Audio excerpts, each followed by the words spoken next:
All right. Hello, good morning, good afternoon, good evening, wherever you're at in the world. Good to see you here for our first webinar of 2021. Again, you're here for an Altero software webinar on how to build a rock solid backup and DR strategy.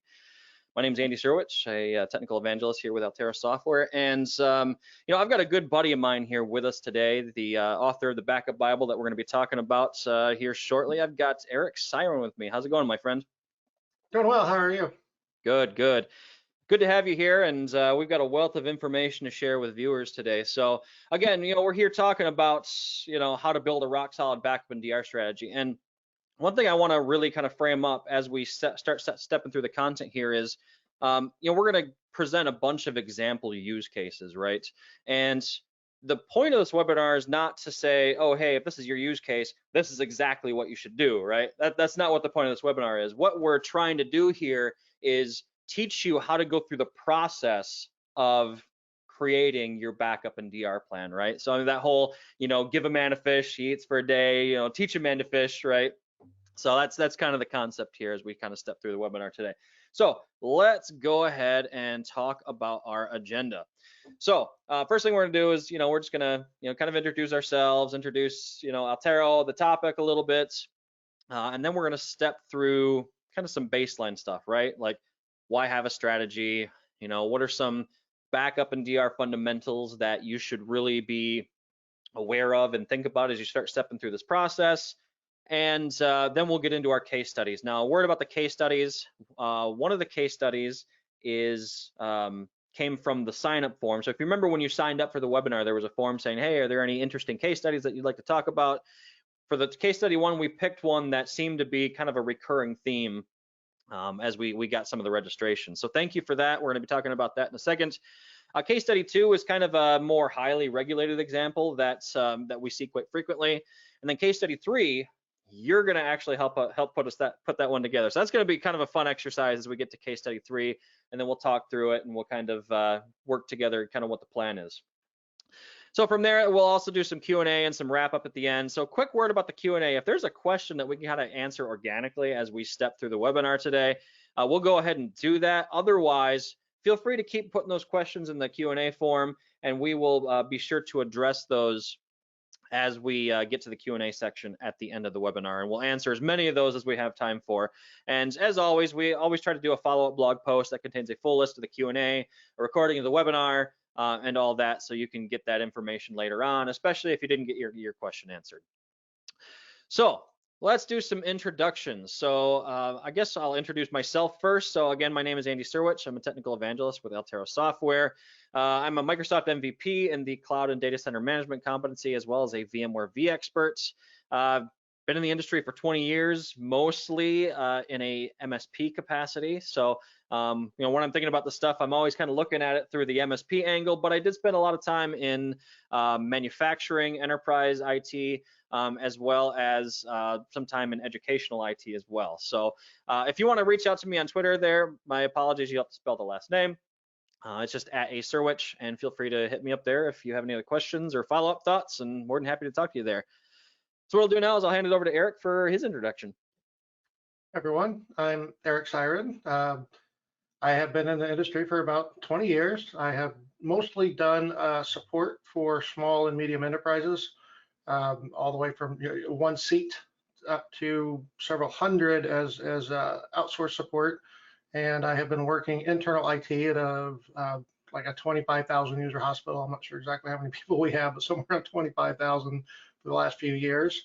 And I think most of you know me that I do a substantial amount of writing on Hyper-V, and I'm branching out into more backup stuff to kind of keep the Altera blog bolstered. So good to meet everyone. All right, appreciate having you here, Eric. We got a lot of good content here that we're waiting to hear from you on. So let's talk about Altera Software, again, the sponsor of today's webinar. Altera Software, we were founded in 2009. We've got offices all over the world. And we recently partnered, you probably saw on the slide, we've recently partnered with email security company Hornet Security. So that's why you see some of the Hornet Security logos here in the slide deck. Really, we're kind of targeted towards company with 1,000 less employees. We've got 50,000 plus customers worldwide, 10,000 plus partners, 2,000 plus MSPs. And we've seen some really strong growth over the last, during that time period, right? So there'll be a little bit more information on the product and kind of what we do a little bit later through the webinar, and we'll kind of get to the content now. So the first thing I want to do is I always like to kind of start with a poll just to get an idea where everybody's at. So the first poll that I'm going to present here is, how detailed is your current backup and DR plan? So I'm going to go ahead and launch that poll. And I'm fairly certain I know how this is going to play out. So, I'm going to guess that it's kind of the middle of the road. There's probably, like one refresh in the last 5 years, and there's probably just, one guy that kind of owns it. What's your estimation here, Eric? Where do you think people are going to land? Well, for the first 10 years, I would say I don't even know that you have the dot on there. It's like we have one, and I know where it is, and I know what the blinky lights mean, and that's about it. Or the blinky lights. And yeah, it's kind of shaping up how I thought it would.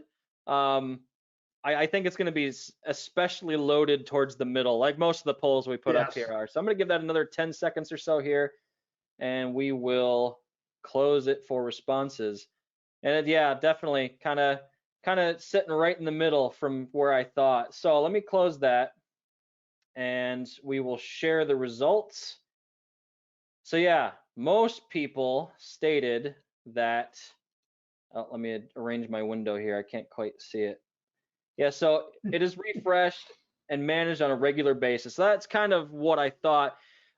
I'm surprised at the 3% we got at the high end of the poll here. The whole organization is involved.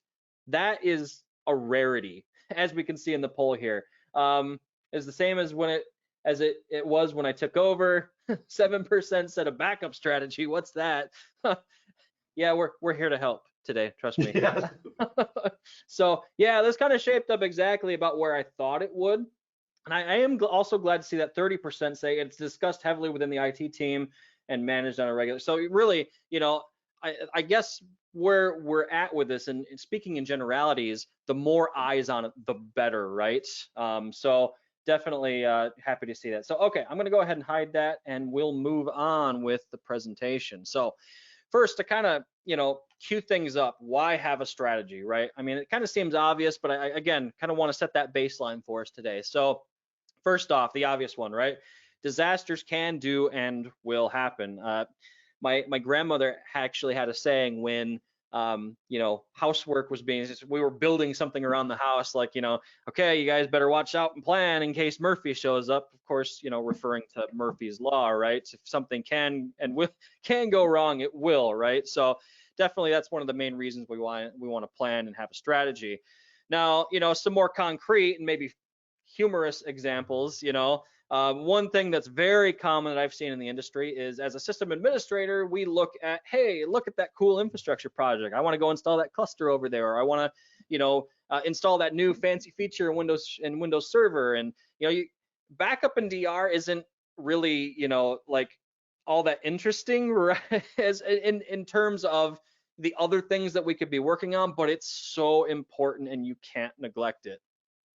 Another kind of funny example I stumbled upon the other day when I was preparing the slide deck was, mistakes. Mistakes can and do happen. We'd like to pretend that they don't, but they do happen.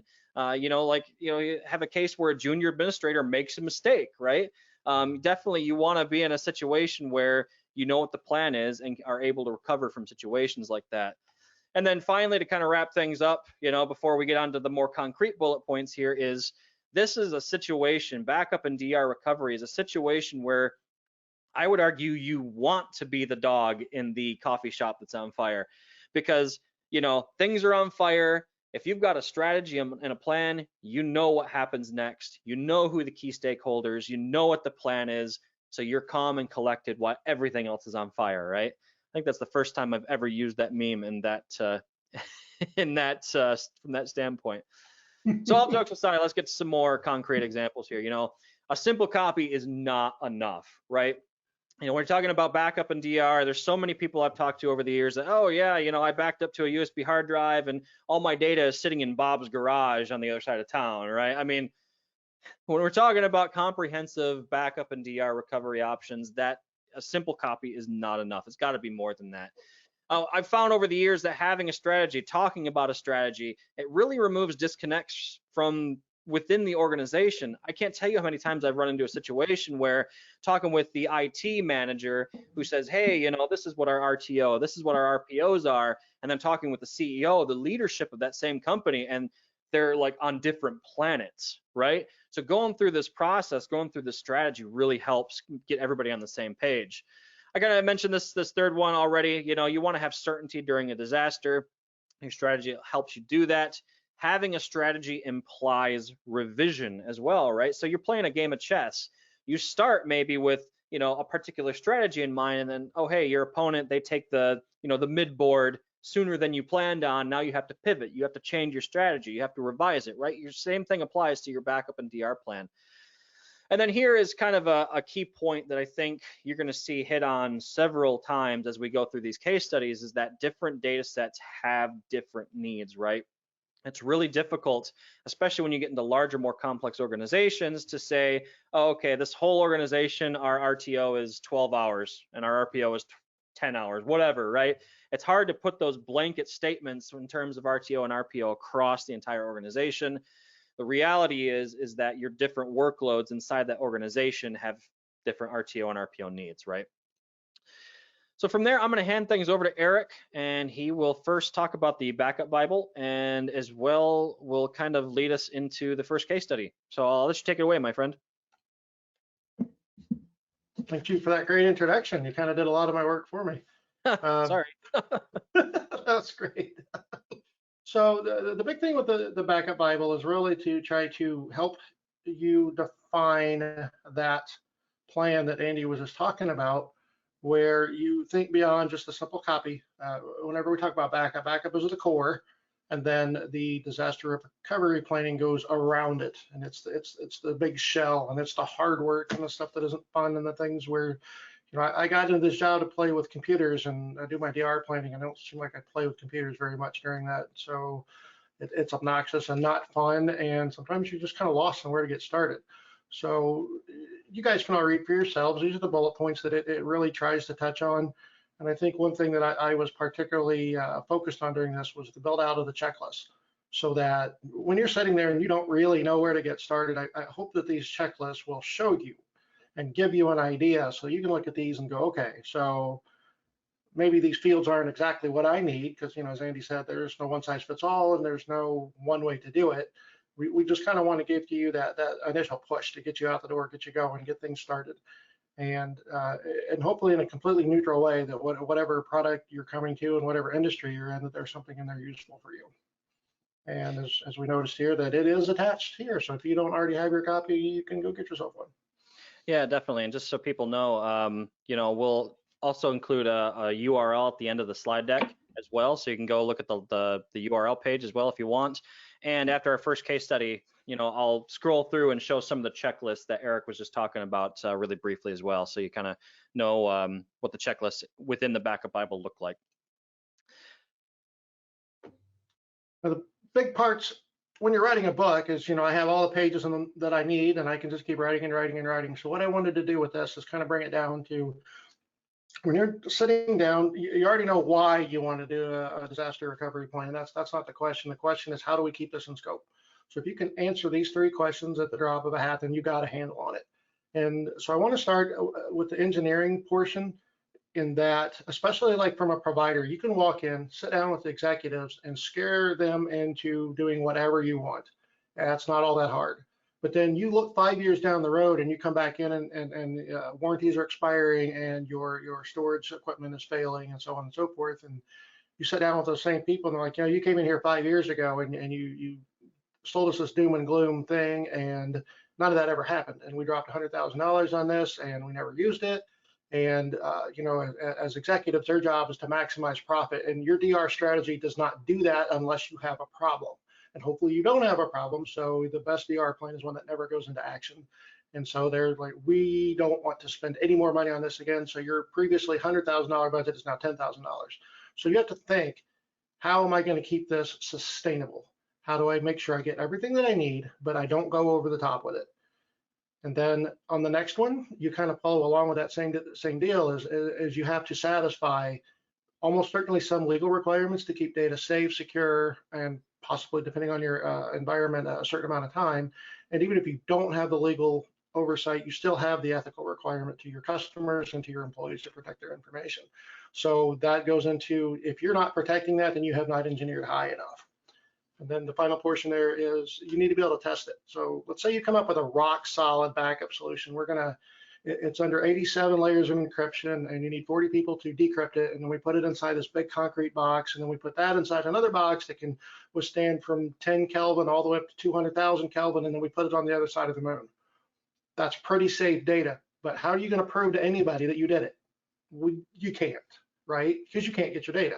So you've got to keep all these things. We have to be able to see it, and we have to be sure that we have done our due diligence across the board, that we didn't make it too big, we didn't make it too little, and we can keep this going into perpetuity. And so if you read the Bible, then I hope that it expands out on all of those things and makes it larger, bigger, fits, goes into detail on all these points. And I think that puts us on case study number 1. So now for kind of the workshop aspect of the webinar today, right? So this is the fun part. So like I mentioned earlier, we had a form on the sign up page.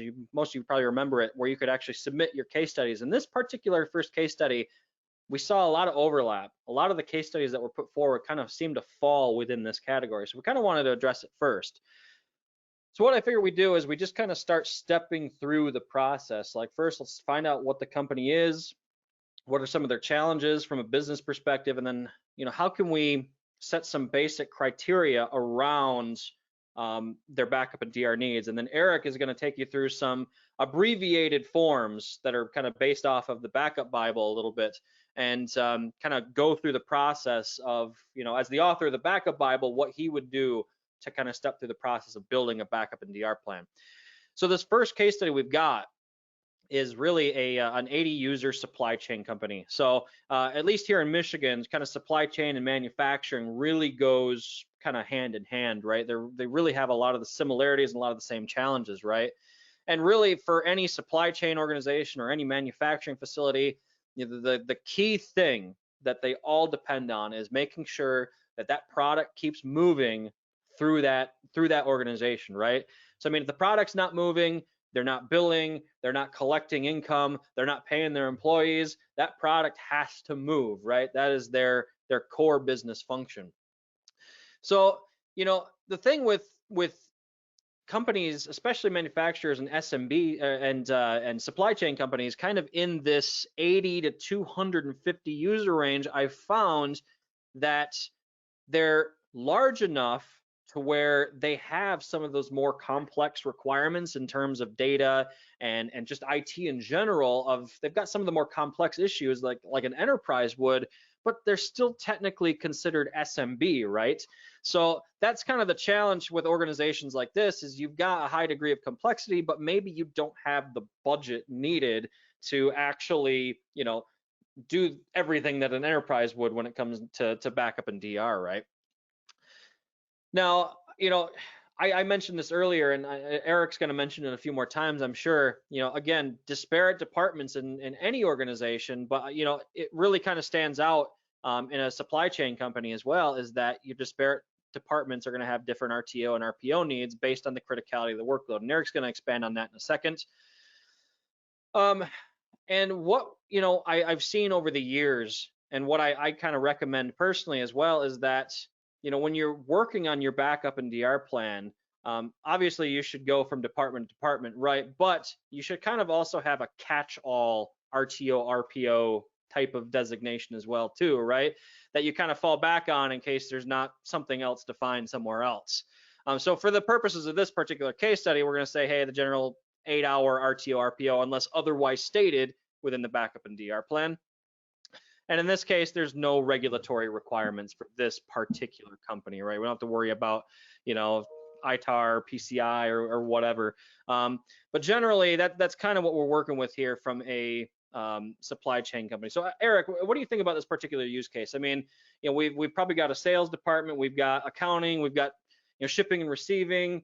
What I found with a company of this size is it's likely that maybe they're leveraging some sort of cloud service like Office 365 for their email. That seems to be pretty common in this particular demographic. What are your thoughts on this particular use case? The biggest challenges for this kind of organization is going to be the RPO out on the floor. When you look at a smaller enterprise of this configuration, a lot of times, like their tractor trailers, the trailers are a significant portion of their storage location. So they have to get their product off and on those trucks as fast as they can. Right. And anytime something stops that is really where you can tell that they're super losing money. And you get into most of the smaller ones, they don't work 24 hours except possibly that dock area. So there, our TOs must be super short because they're paying people to stand around and not do anything. And like you said, if the product's not flowing, neither is the money. So that's the biggest challenge there. And then the smaller they are, the harder it is to keep that going, it seems. Yep, and just one really quick definition while I'm thinking of it, just in case we've got some more beginner folks on the webinar. So RTO refers to recovery time objective. So if something happens, a workload goes down, how quickly can I get it back, right? That's really what RTO stands for. And RPO, recovery point objective, how much data am I comfortable with losing? Is it an hour? Is it 2 hours? Is it 10 hours? That's kind of what we're talking about when we mention RTO and RPO. So at this point, Eric, we've kind of defined what our case study is, what our company is. What I'll do is I'll go to the next slide here and I'll kind of let you drive the boat and tell us, what the process looks like, how you would go through actually building out this backup and DR plan. Right. So you need to begin by gathering information. And one thing that we showed in the Backup Bible is that you have to go out and talk to these other departments outside of IT. And the way that we did it is, you can present them with a form and say anything that you want. Now, this is, as the note says, this one is kind of stripped down a little bit. There are bigger ones in there, and you're going to need to come up with your own. Now, what I would never do, if you can avoid it, is don't just hand them a piece of paper and then walk away. Because if you do that, when you come back, it's like, we can never be down for more than 5 minutes. Every single thing that we have is absolutely critical. If the coffee pot is offline for 2 minutes, heads are going to roll. And so what you don't want to do is turn that into a confrontation. You need to go back and go, I can do that. What is your department's budget that you're going to put into this? If you give me $25 million, I can assure that you never miss anything. And then they say, okay, wait a minute, I don't want to do that. Especially because, again, there's no ROI in your disaster recovery program. You're not getting anything back. So this should be an interactive thing where you go out and say, here, this is where we want to start. This is the information I need from you. Get the back and forth going, and then wind up with a printed out item that you can then file away and say, okay, this is what we agreed to. And you can kind of look over here what we're going on, and they're talking about we can lose data for 2 hours. Our people will keep enough paper or email or whatever to hang on to information for 2 hours. But we also will have customers standing in the room, and if I can't print an invoice now, I've got an angry customer. So they're kind of setting forth what they can tolerate. And so this here's the accounts receivable, and this is obviously very customer back and forth oriented. So they're going to be sensitive to what the customers need. And if you want to go ahead and we can go to another department here. So now we talk to sales. They're obviously very, very customer focused, but for the most part, a lot of depending on your sales team, and like I have worked in an organization approximately of this size, and the sales people more or less knew their clientele and kind of what they needed from them. So they could actually survive fairly well as long as they had their phones. And in this day and age, if the voice system goes down, a lot of them will just pop out their cell phones and they'll just keep going. So really for them, it's we kind of put in some numbers here for you, but they may be able to lose more than 30 minutes. And they can a lot of times survive a long time without their computers at all, as long as they can talk to their clients. So we kind of built out an idea here of what's critical to them, and then the backing services and so on and so forth. You notice that sales is different than AR in that respect. So now we're getting into your core business unit, the shipping and receiving department. So they really have to keep, and I put down here the place that I worked in, every single lift unit and every single person out on the dock had some sort of PC that was in constant communication with the mainframe so that they would know, okay, this pallet needs to go onto that trailer. And as I was talking about before, the trailers signify a significant portion of their storage area. So if this PC goes dead and they don't know where to move that next piece of freight, then the whole thing just stops. And you got freight backing up, you got trucks trying to come in, trucks trying to leave, nobody can do anything. It's really terrible. So they're going to put those under critical. And then the wireless infrastructure throughout your warehouse that keeps all those PCs connected, obviously that can't go down, so on and so forth. The label printers, you know, if you're putting something onto a trailer and you got this was going to a customer, you know, the Olive Garden or something, you got to have that on there. So we're really looking at the things that are most important, and we'll see here that their RTO, I put down a business day, but this is only going to be for the data portion, right? They may turn around and say, well, we can lose this data, but because we kind of have maybe a cache or something, you have truck manifests that are probably written on paper or in some separate device, so on and so forth. But the recovery time here, that is what's really critical. They cannot have people standing around. And so you get these forms back from all these different departments, and then we're going to go into the next phase. This is your part of it, where you take, this is what we need, and you have hopefully participated and you agree, yes, this is what you need, and this is legitimate, and this is within our engineering capability. Keep that in mind. So from there, the next part then is going to be to build out your own checklist infrastructure. Here's how you're going to satisfy what they have told you is necessary. I think that's a good point, Eric, is, you know, it's all this planning and all these conversations and identifying all these key pieces of information first. That's really the difficult part, at least to me, in terms of the backup and DR strategy. The technology piece is the easy part, right? I mean, that's, you know, you can pretty much engineer, you know, whatever solution you need. It's this interactive talking with your key stakeholders, that social piece of it, the planning piece of it, that really is the crux of the backup and DR plan. Absolutely. So before I go to case study 2, first off, any final points on that one, Eric? I think we kind of push it through. I mean, you always get focused on your core business, and from IT, maybe you know what that is, and sometimes you don't. Especially like if you're fairly new, sometimes it's not always obvious what really matters. So that is the biggest thing that I always want to get through with these checklists is what really matters. And if you need to know what really matters, tell them I can do what you want for a whole lot of money. And if they say, okay, tell me more, then you have discovered something that's core to the business. If they're like, well, how's $100 do for me? What do I get for $100? And you found something, it's probably not that important. Boy, I don't want to try and back up and protect anything for $100. Robocopy and a hard drive. Yeah. So just so everybody knows, like we said earlier, we kind of went through the documentation, the checklist piece of it in kind of an abbreviated format for the sake of time. But when you go download your copy of the backup Bible, there's this appendix section here. And as you scroll through here, there's a whole list of checklists. You know, here are the meetings that you need to have, you know, what you should be talking about in those meetings, you know, what is your risk identification, who are your key stakeholders. You know, there's really just a whole list of checklists and things for you to go through. Again, kind of in a neutral fashion. That way, you know, as you step through the process, you know, it's vendor neutral, right? So I mean, why we'd like you to use Altero, obviously, you know, this works for any vendor. Really, we just want, at the end of the day, we just want your data to be safe, right? So yeah, as you download the backup Bible, take a look.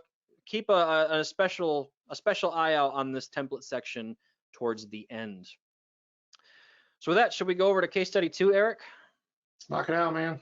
All right, so case study 2, this should hit home for you, my friend. I know that you work for a fairly large hospital, and you know, we wanted to do a use case and kind of had that conversation around backup and DR for a highly regulated organization, and well, healthcare is a perfect example of that. So in this particular case, you know, I figure we have a 500+ user hospital. Now, realistically, most hospitals are quite a bit larger than that. I think, Eric, you said what, 25,000 for your organization? Yes, and to be honest, I'm not sure what it looks like across the country or even across the world anymore. It's everything kind of changes. So. Yeah, it's from my MSP days, we did some work for a couple of hospitals, and they seem to be all over the place. You get a smaller regional hospital, and it might be 500 users, but you get like a huge hospital like yours, and definitely, yeah, Oh, and we're like middle of the road too. There's some much larger. yeah. Well, as far as healthcare organizations go, they are, as you know, Eric, highly complex, far-reaching. There's a lot of unique issues. There's a lots of sensitive, very sensitive data. You've got teams of doctors, teams of nurses. You got office workers doing accounting, insurance.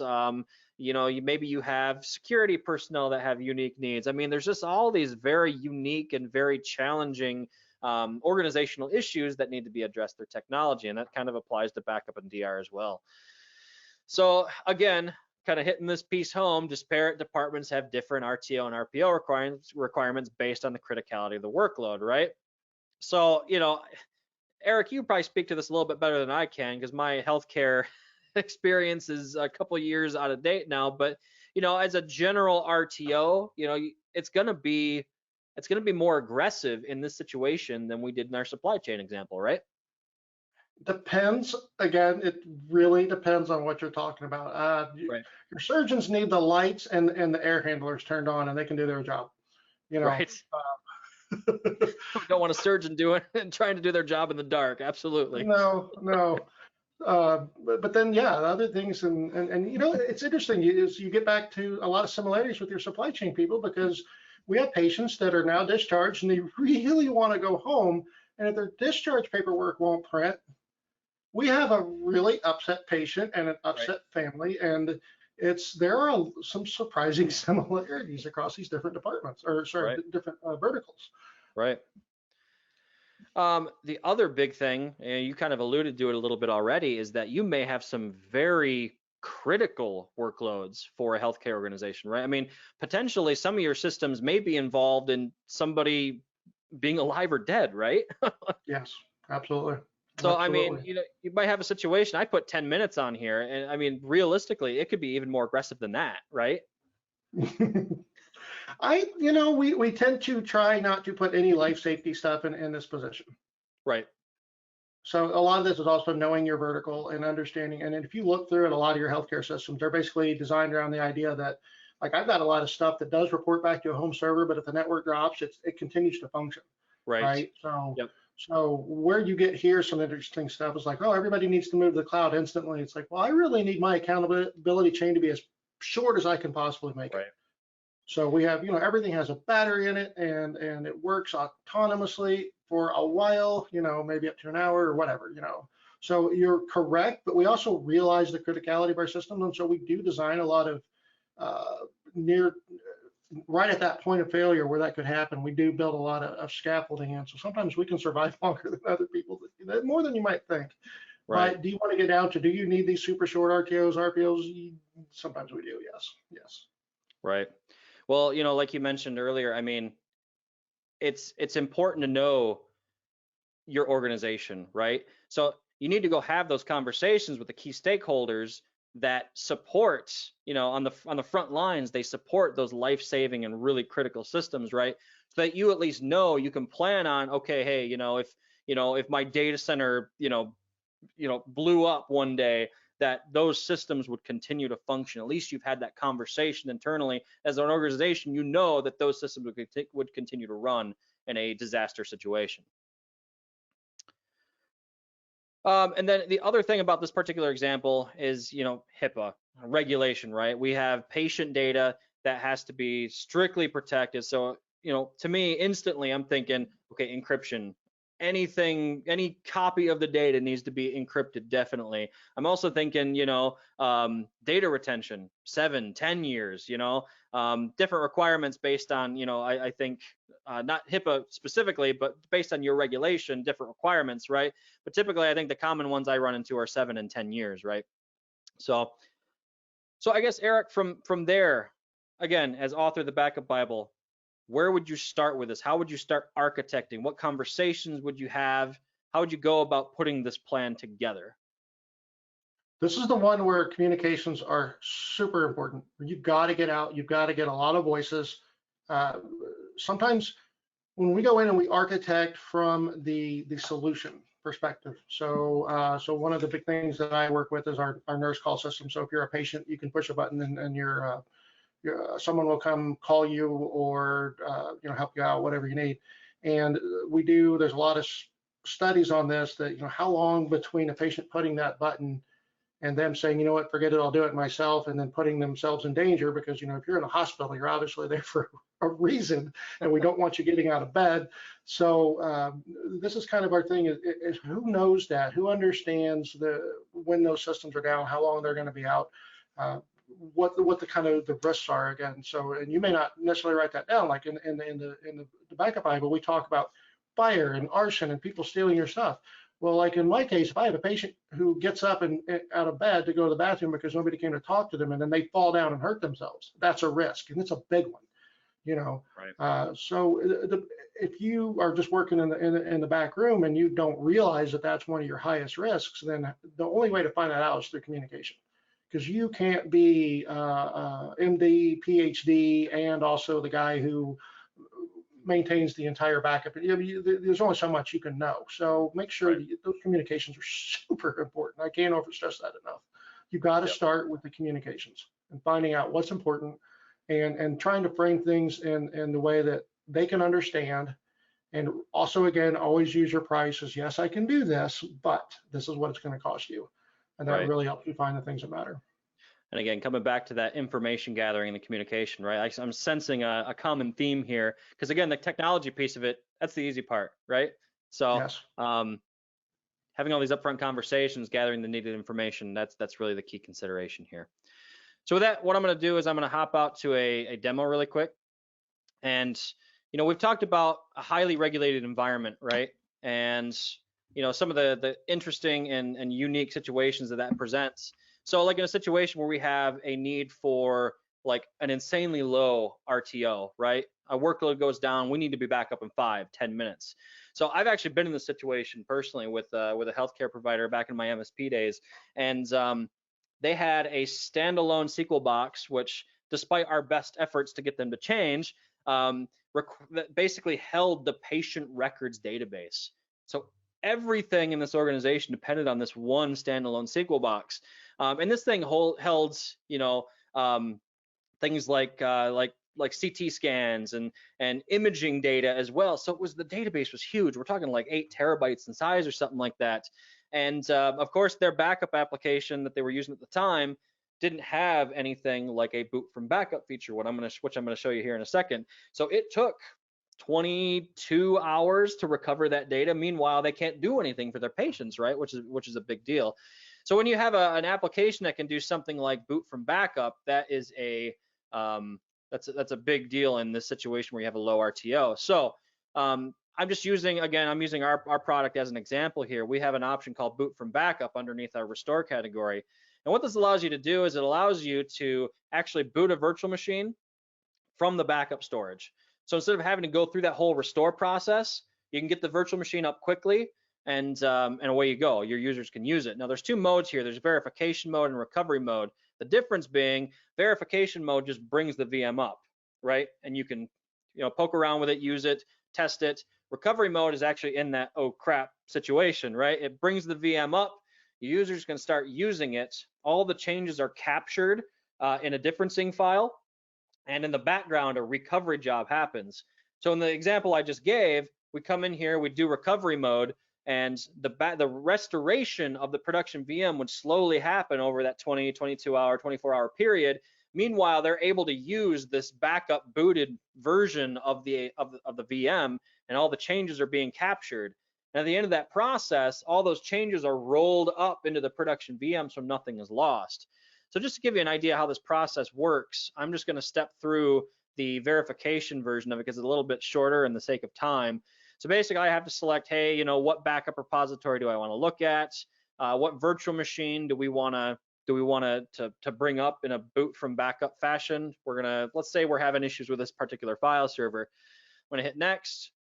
And what it's going to do is it's going to scan for all the different versions of the backups that I can choose.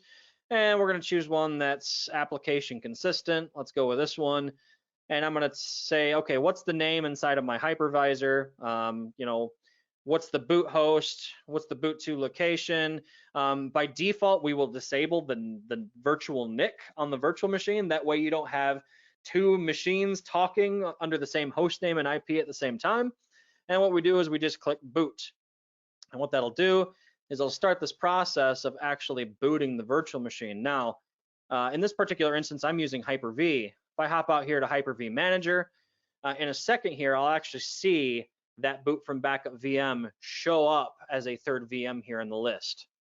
So it's usually fairly quick, and what it's doing is under the hood, it's facilitating an iSCSI connection between the backup storage and the hypervisor that I target. So here you can see that, hey, there's this instant boot version now of the virtual machine. It shows as booted, and at this point, I can connect to it and I can interact with it just like I would any other virtual machine. So here the VM is still booting, as you can see, and in a second, I'll be given the login prompt. So this is running Windows Server Core, so I obviously just have the the text-based interface, but it kind of gives you the idea of what it looks like. So yeah, I could interact, I could use that virtual machine in a recovery situation, selecting recovery mode. My users would be able to go ahead and consume that. So with that, I'm going to go ahead and say discard VM. It gets rid of the VM. Again, if it was a recovery situation, we had selected recovery mode. At the end of that process, it would roll the captured changes back into the main image. The other thing I wanted to talk about really briefly is Eric had mentioned, accountability and making sure that you can test and verify, right? So inside of our application, we have the ability to do sandbox restores and scheduled testing and verification. But there's some organizations that need a little bit more than that, right? There's a lot of these backup applications that they'll send you a screenshot of the login screen after it's been test restored. It doesn't tell you anything about the processes running within that VM, right? So I've got some organizations that have that requirement where we can actually leverage the Altero REST API that we have with the product. So I have customers that use this REST API to actually facilitate that test restore, and then they will actually pair that with like PowerShell remoting to reach inside the VM and say, hey, SQL, are you there? And SQL will report back, yes, the service is running and this database is up. So, if you're interested in any of that type of information, we actually have some extensive API documentation. Go to altero.com/API, and it will show you all the different commands and use cases that you can use. I can send instructions, like I said earlier, after I get a session token, I can initiate a sandbox restore right from the REST API, and then pair that, like I said, with some PowerShell code to do exactly the verification and those things that are required, right? So from that, I'm going to go ahead and scoot back to the slide deck. We got a lot to cover yet in not much time, so we're going to move right along. So we've got case study number 3. This is the fun one, right, Eric? Yes, I'm looking forward to this. Yeah, so you guys get to choose what we're going to talk about and how we would build this last use case. So everybody's paying attention, right? Right? Okay, everybody, get your keyboards and your mouses, your mice ready. So what I'm going to do is I'm going to throw 3 polls at you in fairly quick succession here. So there's going to be 3 polls. You get to choose industry vertical, size of company, and budget, right? So this is what we're going to do. So first one I'm going to present is industry vertical. So I'm going to give it about 30 seconds. I'm going to launch that poll and pick your industry vertical. So for this third case study, what vertical are we working in? I get the feeling, Eric, that people are gonna they're gonna mess with us. If it was me, I know which one I would pick just to mess with the mess. If you're deliberately trying to sabotage us, yes, I have my eye on a couple of them. Yep, it's happening, as I knew it would. Is it? It was for a second. It was for a second. I'm kind of surprised. Yeah. I'm kind of surprised. All right, so I'm gonna go ahead and close that poll now. And we actually ended up with professional services. I am surprised. I'm surprised too. I thought for sure it was gonna be banking just to mess with us, right? Banking or government, right?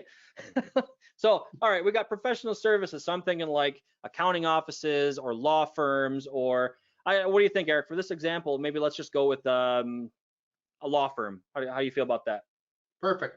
All right, law firm. That's what we're going with. All right, second poll. Organization size. I'm going to launch that. How large is this law firm? I know the size that most law firms fall under, but there are some fairly large ones too. Excuse me. So we're gonna give that a minute or two here. I don't know. I personally don't know any law firms over 200 employees. Do you, Eric? Not that I've ever worked with, certainly. I'm sure there are, but not that I've ever worked with personally. So let's see, 5 more seconds here. It looks like we're going to end up in the SMB space. All right, I'm going to close that and share the results. And yeah, we got 76% have selected SMB. So we've got an SMB law firm. We're going to hide that. And then for our last case study, what is the budget? Now, the budget is relative to size of the organization. Now, obviously, a small budget for an enterprise is a lot different than a small budget for an SMB, right? I'm thinking we're right down the middle as between small and medium here. Really? It's so close. I know which one I want, but no, lost it. I wish you guys could see the bars changing like I can. All right, we're gonna go ahead and close that and share. And to no one's surprise, we end up with no budget. No. Now, excuse me.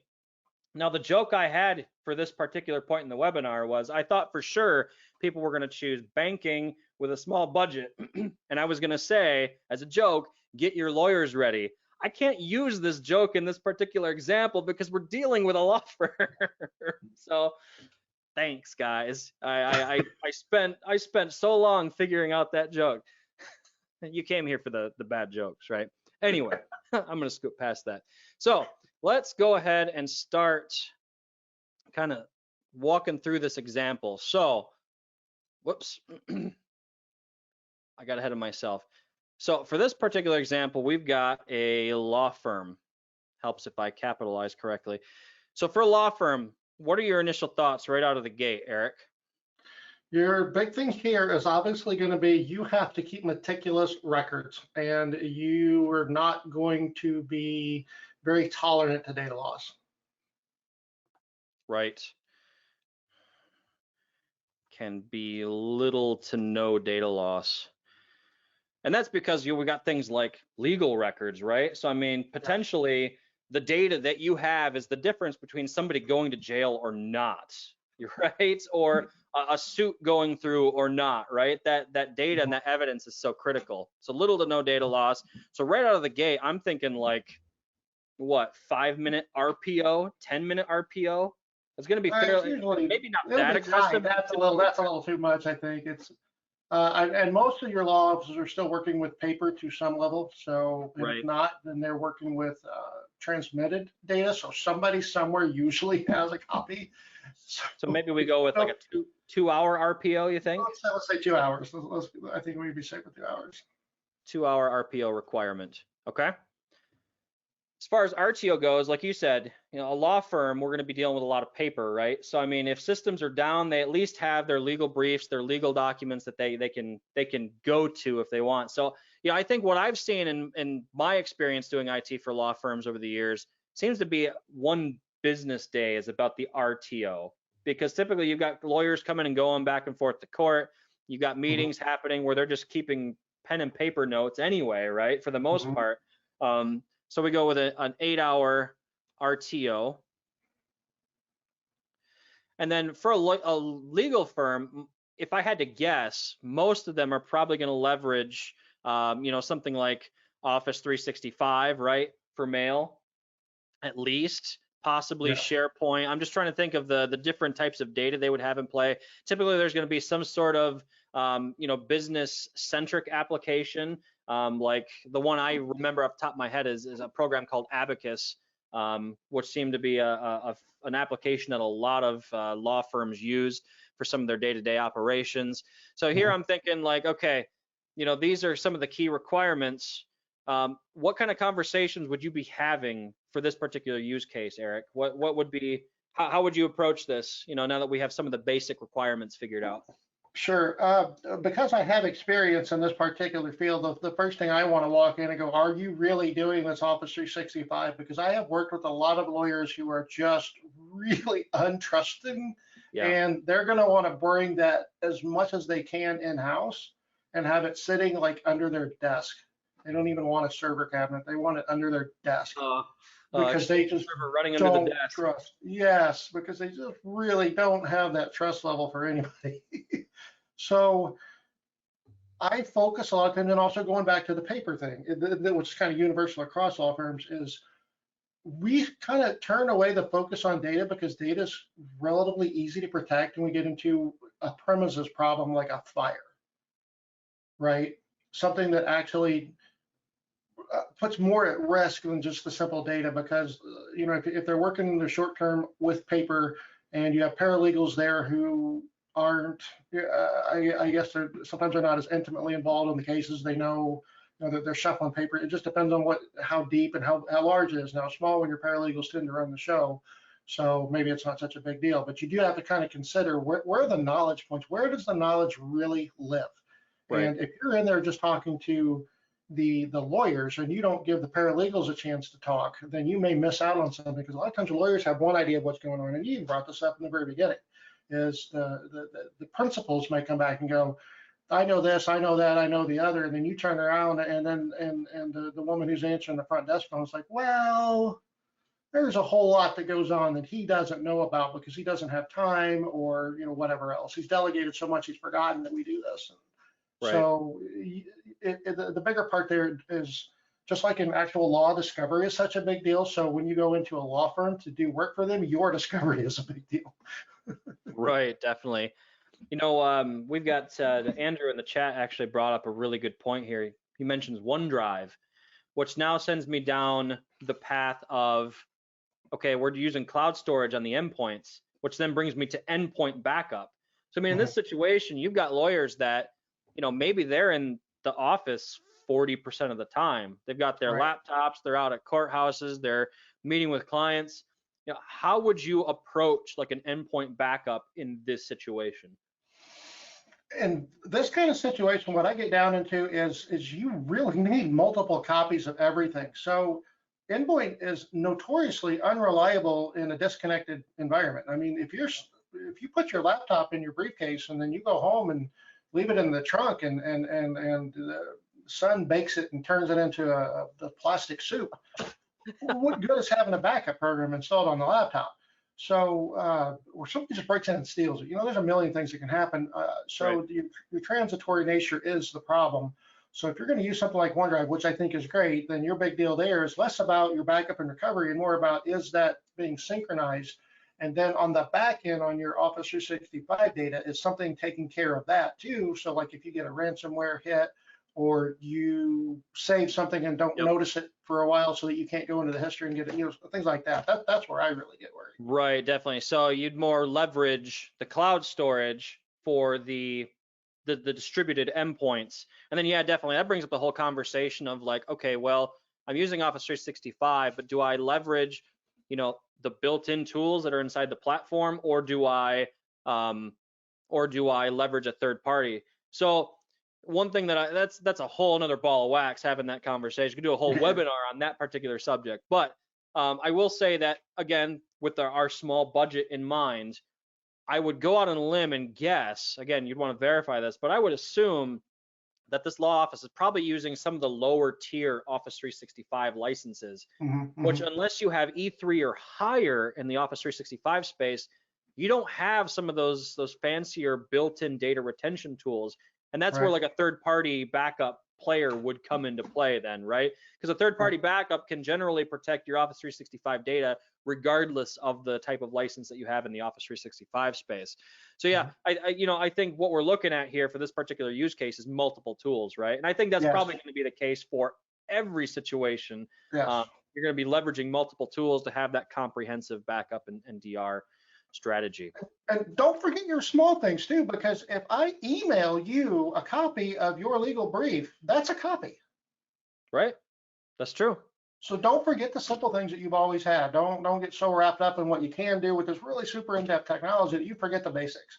Now then you get back into, did you encrypt it? Does Yep. that kind of thing need encryption? Like most of your briefs are public records, so they don't really matter. But some of the stuff is confidential between, it's protected, privileged information. So are you encrypting Right. your email? And all of these things play in. The whole thing is because if somebody steals a privileged email, that's a data compromise. That's Sure is. an ethical problem. That's a legal problem. So on and so forth. And if they yank it off of your backup drive, that's just as bad. Right. Definitely. All right. Well, that was a good discussion. Good example, everyone. Appreciate you participating. We got a couple of Q&A things, a couple of wrap-up things before our Q&A. Go ahead and get your questions put in the Q&A form. I've got, I think, 2 slides to talk through here, and we'll start tackling Q&A. We got a couple of good questions that have come in. So while I go through these, Eric, that should give you a second to kind of take a look through the Q&A and flag any of them that you want to address. So first thing I want to do is and I'll talk to you about some of the resources that are available here. Obviously, we've talked about the backup Bible quite a bit throughout this webinar. So there's the landing page for that. If you want to go and grab that, again, you can just grab it at the side of the screen. Either this, I'm not sure what side it's on, but somewhere in the GoToWebinar UI, you can also grab a copy there. We do have a new section of the Altero blog coming, the Backup and DR Dojo. So as everybody knows, our blog is dojo themed. We have a backup and DR section coming.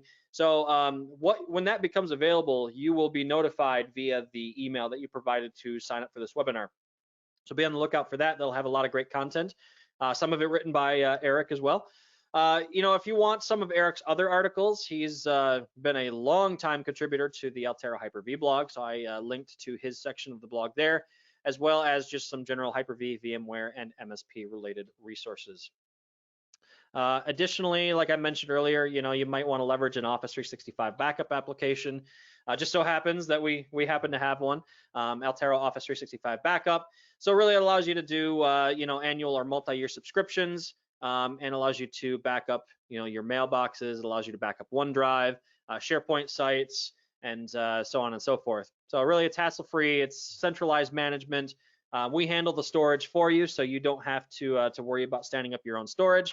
And it's all under one inclusive fee with indefinite retention, so which is always nice. If you want a little bit more information just in general on Altero Backup Solutions, you go to altero.com for more information, and you can sign up for a 30-day trial of most, if not all, of our applications. So be sure to check that out if you're interested. You can also contact us at support@altero.com or sales@altero.com for more information. We also have live chat available at support.altero.com as well. And those guys have been known to answer any and all questions that you may have. Our support team is fantastic. I have nothing but fantastic things to say about them.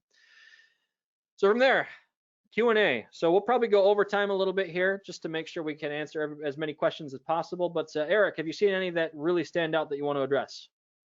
You do have a lot of really great questions about the product, and I'm just going to punt all of those to you. There is one in here that we did not touch on retention policy, and this person's name is not in the culture I'm familiar with, so I'm not going to butcher it. But asked about for our 2-hour RTO and RPO, what kind of retention policy would we want to use?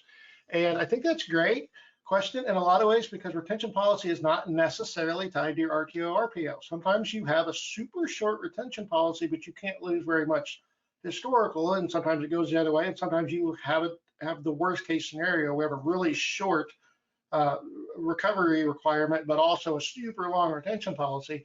And what I want to say is, like, the Altero product and a whole lot of other things that in a lot of ways made this easier for us because of the deduplication aspect, where you can take 2 or 3 complete backups, and there's only so far you want to go. You don't want to put too many eggs into a single deduplication basket, but you can get much more retention out of modern technology than you could like even 10 years ago. Oh, and yeah. And you can also, for like your long-term storage, if you want to take a drive offline forever, then their drives are now like $100 for how much capacity can you get for $100 these days, and take it offline forever. And a cold drive is usually it's slow to restore from, but they're usually pretty reliable. Yep. I would like to answer the question exactly as presented, as what would the retention policy be, and I don't think I can do that, but yeah, you could I wish we had more time to crack into that because that's a great, fantastic Really, question. it comes back to the individual requirements of the organization too, right? Like you said, I mean, you know, I think the leadership team of that organization would know one way or the other. They at least be able to kind of give you an idea, right? Right. And Then again, you walk could, in there. If you give me enough money, I'll make it right? last forever. Exactly. And Right. I think I think that's where IT and leadership come together. You know, obviously leadership is always thinking about the fiscal aspect of things, right? Where IT says, hey, this is the technology we have available, or hey, this is the technology that we can get for the dollar amount you're willing to spend. And typically what I found is you meet in the middle somewhere, right? You don't usually get to the RTO, RPO that leadership wants, but you kind of meet somewhere in the middle. Because like you said earlier, I can't tell you how many times I've walked into a meeting with an MSP client, an end client of an MSP, and they said, okay, we can never be down. We need 2-minute RPO, and okay, well, let me add 3 zeros to the estimate, right? And then they fall out of their chair, and then the conversation becomes a little bit more realistic, right? And kind of meet in the middle there. Yep.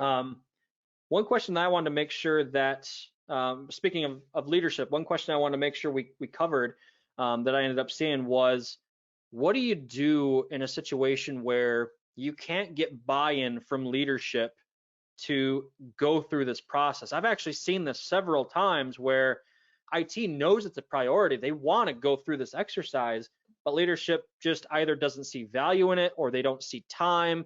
And I know how I've handled it in the past.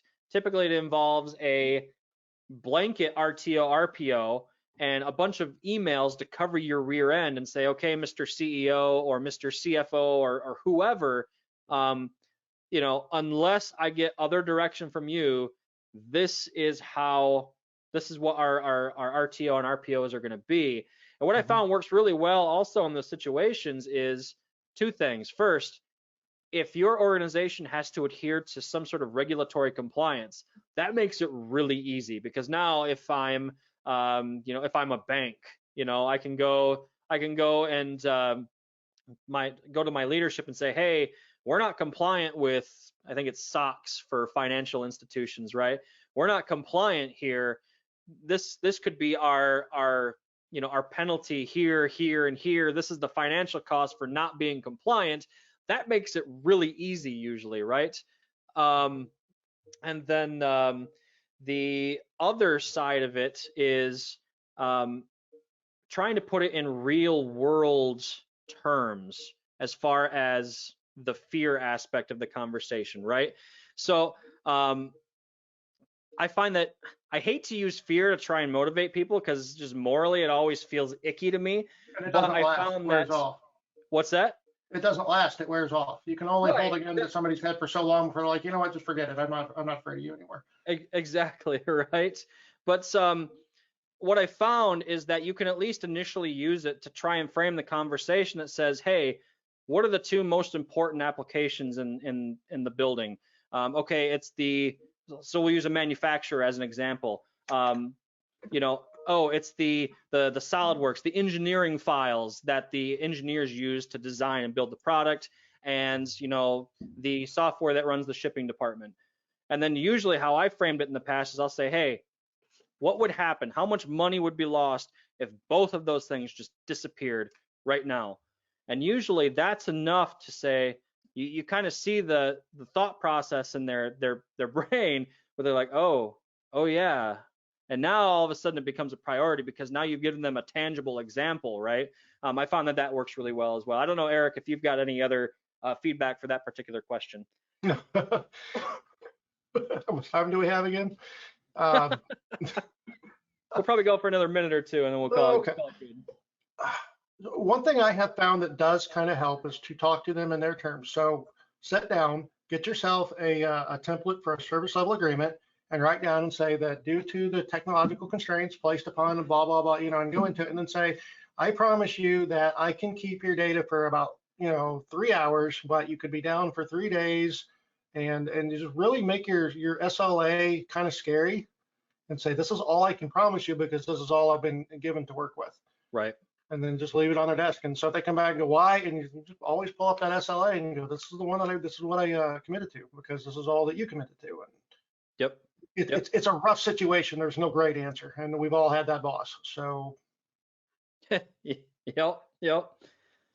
All right, I think we've got time for one more question. And again, if we didn't answer your question, we'll be sure to do a follow-up blog post with the full list of the questions and all their associated answers. But there's one here I want to touch on briefly, and we've got one person asking about, you know, how do you, and it's a very common question we see in the industry right now, is how do you protect against CryptoLocker type stuff, right? How do you protect your backups and your DR strategy from being affected by you know, CryptoLocker malware, right? And I always fall back to the air gapping discussion, and I just kind of want to get your thoughts on that, Eric. How would you approach that particular situation? Well, I never do air gapping at the infrastructure level. I just don't believe in it. And we could go into that for hours again. But for the backup, you have to have a disconnected backup, and this has been true forever. This is not new. You cannot just connect your online repository and shovel data into it forever and expect that to work long term. It's great to have that, but you also need to have something disconnected, something offline, something unpowered, something in a safe somewhere. You know what I mean? This is always your first best line of defense. It's something that just is simply not connected. And then we're going to get more mature as time goes onward. You can do things like keep tight control on the account that can actually write to that location, so that it is not running actively and it is difficult for a program coming in to steal and overtake that account. You can actually lock administrators out of write access and just put in just this backup program. And it's not that it can't be overcome, it's just that you're giving them that extra barrier that's uncommon, and you know, they have to think about that in advance. If that kind of answers. All comes back to the planning and discussions and knowing what the risks and pitfalls are. Definitely. I'm hearing a common theme today: communication, right? Yes. Well, with that, I want to be cognizant of everyone's time. I know we've gone a little bit over, so I want to say thanks to everyone for joining us today. It's always great having you on for these, and we appreciate your questions. And again, if you asked a question that did not get answered, we will be sure to address those in a blog post. Eric, I want to thank you for coming today and sharing your knowledge. And if you haven't downloaded and read the Backup Bible, highly recommend it. A lot of great information, and it expands so much on the stuff that we've talked about in today's webinar. So with that, I'll leave you with a couple of Altero related links, some of which you've seen already, and let you get back to your day. And thanks for watching. We hope to see you again for a future Altero webinar. Have a good one. Thank you, everyone.